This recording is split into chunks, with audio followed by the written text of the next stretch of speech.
Hello दोस्तों, स्वागत है आप लोगों का हमारे यूट्यूब चैनल में। तो दोस्तों, आज हम आप लोगों के लिए लेके आए हैं उत्तराखंड शासन का एक शासनादेश।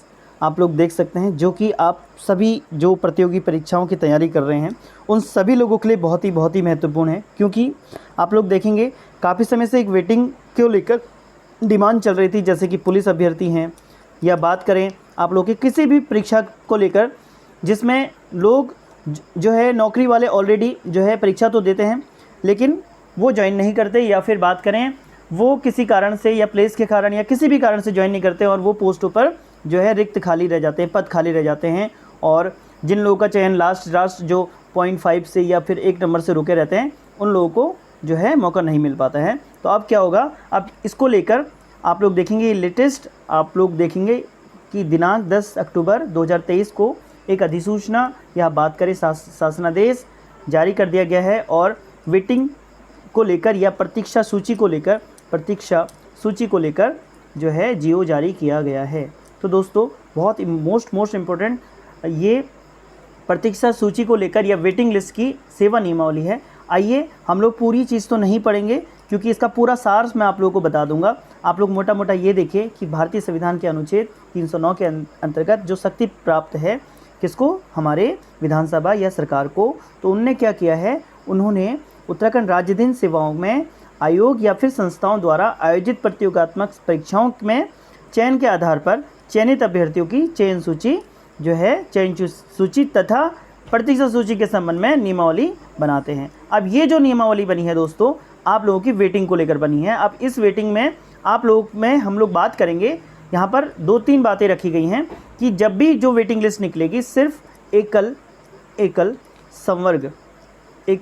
संवर्ग के लोगों के लिए ही निकलेगी। यानी एकल संवर्ग पद जो भी आप लोग एकल संवर्ग के जितने भी पद होते हैं या एकल संवर्ग वाले पदों की ही वेटिंग निकलेगी। तो इसमें देखते हैं। साथ ही दोस्तों, अब जब भी कोई रिजल्ट आएगा, इसका पूरा सारा की अगर हम बात करें, जब भी कोई परिणाम या फिर बात करें रिजल्ट जारी होगा, उस रिजल्ट में 25% जो है अधिक लोगों को वेटिंग लिस्ट के लिए तैयार किया जाएगा। यानी बात करें अगर 100 सीटें हैं तो 25 लोगों को अलग से प्रतीक्षा सूची जारी की जाएगी, ताकि लोगों को पता चलेगा कि अगर उसका वेटिंग लिस्ट में नाम आ सकता है या नहीं आ सकता। क्योंकि ऐसा होता है कि अगर 100 सीटें हैं तो 1 या 2 या फिर ज़्यादा से ज़्यादा 4 या 5 तक का ये सीट पहुंच जाती है कि ज्वाइन नहीं करते। तो जो टॉप के 4-5 लोग होंगे वो देख सकते हैं कि उनका नाम आ सकता है। तो दोस्तों, अब बात कर लेते हैं जो आपके लिए महत्वपूर्ण है। इसमें ये पूरी आप लोग देख लें, इसे पढ़ सकते हैं आप लोग। फ़िलहाल हम लोग इसकी समरी आप लोगों को बता देते हैं, जो बातें हम लोगों ने आपसे कही।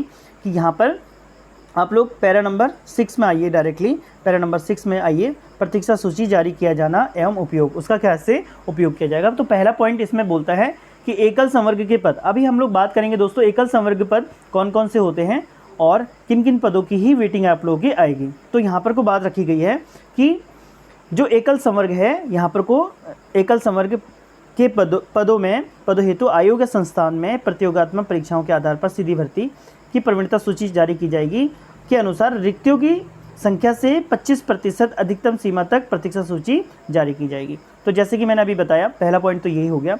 दूसरा दोस्तों, यहाँ पर जो प्रतीक्षा सूची जारी की जाएगी उसकी जो है एक वैधता रखी गई है 1 वर्ष। यानी दोस्तों, इस 1 वर्ष में हम लोग बात करते हैं, जैसे किसी की वेटिंग लिस्ट निकली तो वहाँ पर को 1 वर्ष तक का अगर किसी व्यक्ति ने ज्वाइन नहीं करा, या फिर मान लीजिए उसकी जो वैधता होगी, उस वेटिंग लिस्ट की जो वैधता होगी वो कब तक होगी, या तो 1 वर्ष होगी, या फिर उस डिपार्टमेंट द्वारा जहाँ की भर्ती थी वहाँ से दोबारा अधियाचन प्राप्त नहीं हो जाते आयोग को, तब तक का होगी। मान लीजिए 6 महीने में ही परिणाम जारी हुआ, लोगों ने ज्वाइन करा और कुछ लोगों ने ज्वाइन नहीं करा, और उस डिपार्टमेंट ने तुरंत 6 माह के भीतर वापस भेज दी और आयोग ने 6 माह तक का आप लोगों को ज्वाइनिंग नहीं दी है, तो इस केसेस में भी वो जो है आप लोगों की वेटिंग लिस्ट रद्द हो जाएगी। तो यहाँ पर को 1 वर्ष या फिर अधियाचन आने की तिथि से पहले तक का आप लोगों की ज्वाइनिंग हो जानी चाहिए, और वो मान्यता आप लोगों की 1 वर्ष तक की होगी। तो दूसरा पॉइंट ये है आप लोगों का। और साथ ही दोस्तों, और फिर साथ में इसने ये भी लिखा है कि आप लोग इसे पढ़ सकते हैं। इसका मैंने पूरा सारांश आप लोगों को बता दिया है। इस पॉइंट का ये सारांश 1 वर्ष वाला आप लोग देख सकते हैं। देखिए, यहाँ पर लिखा गया है कि 1 वर्ष आगामी अधियाचन प्रेषित होने की तिथि जो भी पहले हो तक ही वैध होगा, और उसके पश्चात प्रतीक्षा सूची का प्रयोग नहीं किया जाएगा, जो मैंने आप लोगों को बताया। तो दोस्तों, अगला पॉइंट है यहाँ पर जो कि आप लोगों के लिए बहुत ही महत्वपूर्ण है। देखिए, यहाँ पे बोला है कि देखिए दोस्तों, अब यहाँ पर एक प्रश्न ये आ जाता है कि काफ़ी लोगों का ज्वाइनिंग लेटर इशू हो जाता है, उसके बाद वो ज्वाइन नहीं करते हैं। तो वही बात यहाँ पर को रखी है कि अभ्यर्थी के पक्ष में नियुक्ति पत्र निर्गत होने के उपरांत तथा उसके द्वारा नियुक्ति को अस्वीकार किए जाने की अवधि में कार्यग्रहण या फिर बात करें कार्यग्रहण न किए जाने में घटित जो भी रिक्त सापेक्ष रहेगा तो उसके क्रम में आरक्षित या फिर अनारक्षित जैसी स्थिति जैसी भी हो प्रतीक्षा सूची से उसका चयन किया जाएगा। देखिए दोस्तों, काफ़ी लोग ऑलरेडी जॉब में होते हैं, तो वो क्या करते हैं, वो ये सोचते हैं कि उनको घर के नज़दीक मिल जाए या फिर कोई डिपार्टमेंट जैसे कंबाइंड होता है तो वो डिपार्टमेंट चेंज करना चाहते हैं। अगर उनको वो डिपार्टमेंट मिल जाता है तो वो जाते हैं, अन्यथा नहीं जाते। तो इस केस में कहा गया है कि यदि उसका ज्वाइनिंग लेटर इशू हो गया और उसके बाद उसने ज्वाइन नहीं किया, अगर वो ज्वाइन नहीं करता है तो उस केस में क्या होगा, ज्वाइनिंग मतलब सारी प्रक्रिया उसने कर दी लेकिन सिर्फ ज्वाइन नहीं किया। मान लीजिए उसे डिपार्टमेंट अलॉट हुआ और प्लेस उससे अलॉट हो गया, लेकिन उसके बाद भी वो ज्वाइन नहीं करता, तो उस केसेस में भी जिस पद या जिस श्रेणी का वो पद होगा उस श्रेणी की वेटिंग लिस्ट जारी की जाएगी। तो ये याद रखेंगे।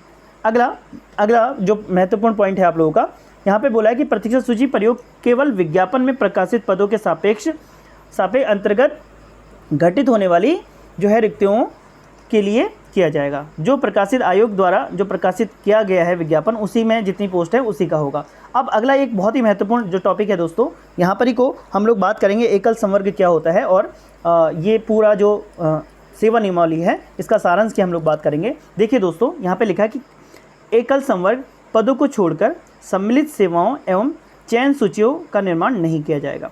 तो दोस्तों सिर्फ और सिर्फ किसका किया जाना है, सिर्फ एकल संवर्ग का। अब देखिए दोस्तों, होता क्या है, अब ये एकल संवर्ग क्या है, अब इसको आप लोग समझ लीजिए। जैसे अभी हाल ही में स्नातक स्तरीय परीक्षा हुई थी, स्नातक स्तरीय परीक्षा जो हुई थी, अब यहाँ पर मल्टीपल डिपार्टमेंट थे और जैसे 800 के अराउंड रिक्रूटमेंट थी, इसमें कई डिपार्टमेंट थे। तो इस केसेस में क्या होगा, आप लोगों का वेटिंग लिस्ट नहीं आएगी।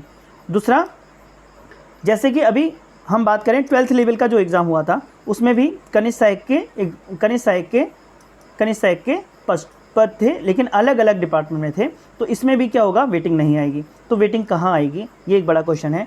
तो वेटिंग आएगी दोस्तों एकल संवर्ग। तो एकल संवर्ग होता क्या है, एकल संवर्ग को समझ लीजिए। जैसे मान लीजिए किसी डिपार्टमेंट में, या सबसे अच्छा उदाहरण आप लोग माने जो पुलिस भर्ती है, पुलिस भर्ती जैसे कि आप लोगों ने देखा, इस पुलिस भर्ती प्रक्रिया बिल्कुल सेपरेट आई है और सेपरेट आयोग ने उसका विज्ञापन जारी किया और एक ही डिपार्टमेंट है और इस बीच में कुछ लोगों ने ज्वाइन नहीं किया, तो उस केस में आप लोगों का वेटिंग लिस्ट जारी होगी, याद रखेंगे। और दूसरा, जैसे मान लीजिए पटवारी की रिक्रूटमेंट आई, पटवारी की सेपरेट, जब भी कोई भी सेपरेट कोई आएगी, पटवारी की आई या फिर वीपीडीओ की आई, वीपीडीओ या वीडियो, जब भी आप लोगों की रिक्रूटमेंट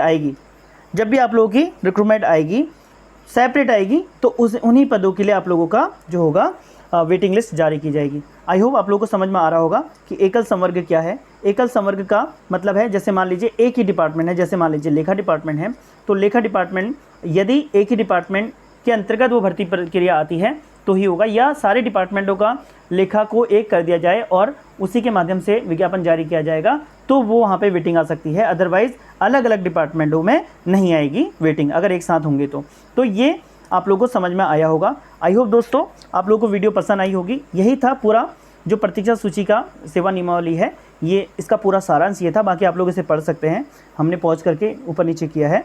बाकी आप लोग हमारे चैनल से नहीं जुड़े हैं तो दोस्तों हमारे चैनल को लाइक, सब्सक्राइब और शेयर जरूर कीजिएगा। फिर मिलते हैं अगली महत्वपूर्ण वीडियो के साथ। धन्यवाद।